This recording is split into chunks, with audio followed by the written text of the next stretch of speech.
length of an arc. So this is an arc. So the formula to find the length of this arc is called r theta. And have to remember, this theta must be in the radian, not degree. Let's try this. Find in terms of pi the arc length of a sector. So this is called sector of radius is r and angle is a pi per 4. So this is a radian. So how do we find arc length? Okay, so we can use r theta, and this r is a 6 and theta is a pi per 4.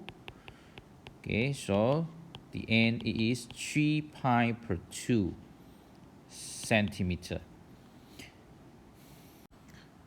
Find the arc length of a sector of radius x cm and angles 1.2 radians. So again, arc length, okay, usually we use s as arc length equal r theta, and r is given is 8 and theta is about 1.2 radian, so it is about 9.6 centimeter. Find in radians the angles of a sector of radius 4 cm and arc length 5 cm. Okay, so the question asks what is the angle of sector, meaning to say it asks you to find theta here.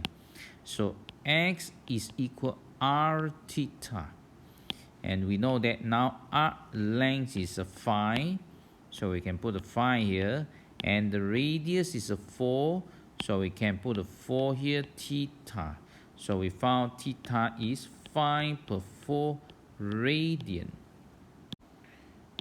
Try to practice this question.